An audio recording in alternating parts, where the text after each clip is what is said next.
Voici une démonstration d'utilisation du bus GPIO sur Raspberry Pi. On utilise le port d'entrée-sortie sur ce connecteur. Sur le bus GPIO, on dispose des broches pour le protocole I2C. On a aussi les broches pour le port série. Et encore des broches d'entrée binaire. Enfin, on utilisera des broches pour le protocole SPI. Voici la platine sur laquelle on a mis des circuits utilisant ces protocoles. On y trouve une diode programmable par I2C, un capteur de lumière qui donne une tension analogique, un potentiomètre pour donner une tension analogique réglable, le port série, un afficheur LCD programmé par I2C, un convertisseur analogique numérique par bus SPI, les broches d'entrée-sortie binaire, un convertisseur numérique analogique par bus SPI. On va survoler maintenant son fonctionnement. Les informations sont échangées entre le client HTTP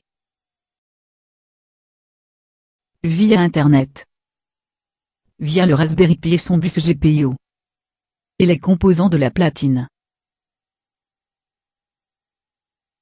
Le travail principal consiste à programmer le Raspberry Pi.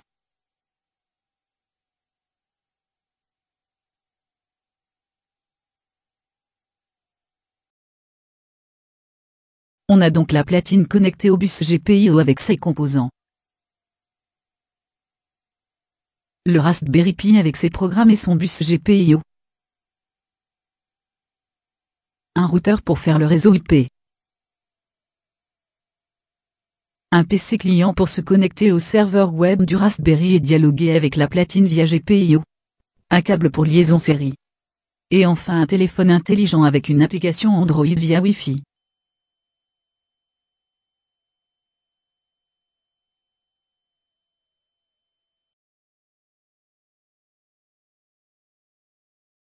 Le client se connecte au serveur web de la carte du Raspberry Pi.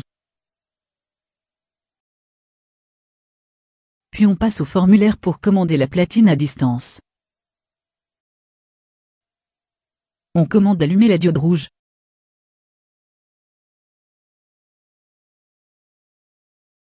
Ensuite on clique sur Envoi. La broche de la LED qui était à 0 passe à 1. On recommence pour la diode verte.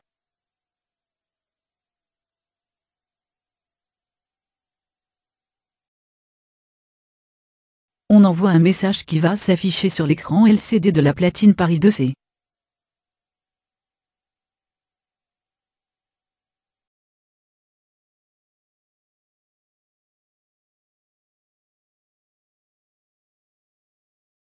Maintenant on commande un convertisseur numérique analogique par liaison SPI avec une valeur entre 0 et 4095.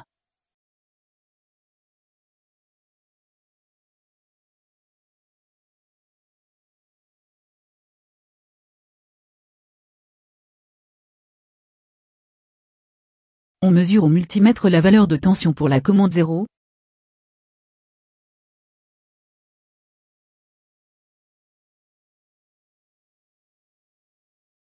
C'est 0 volts.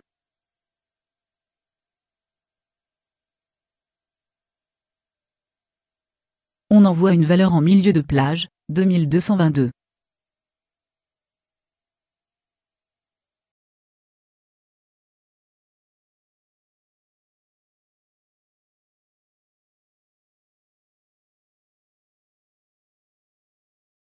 Puis la valeur maximale 4095 qui donne environ 5 volts.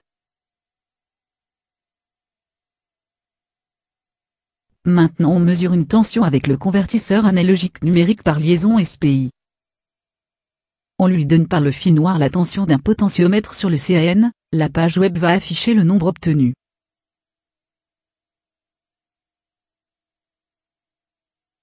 On essaie avec une petite tension que l'on voit sur le multimètre, elle donne le nombre 1.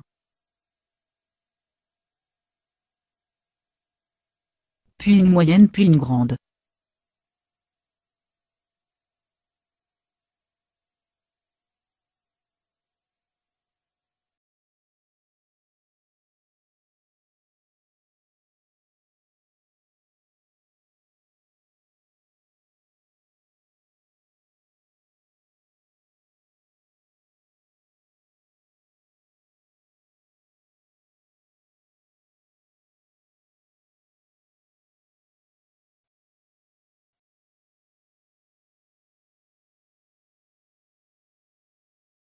Ensuite on pilote une diode programmable par bus I2C, on définit la composante rouge, verte, et bleue.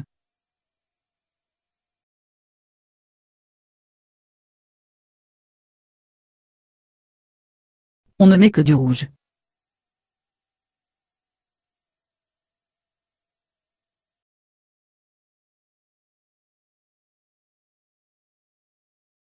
Que du vert.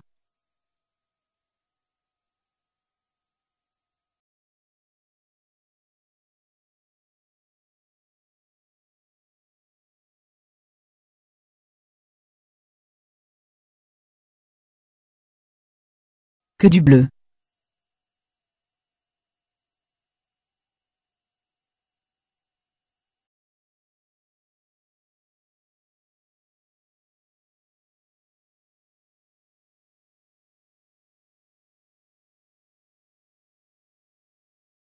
Enfin on a fait une application Android qui va commander cette diode via Wi-Fi avec des curseurs rouges, verts, et bleus.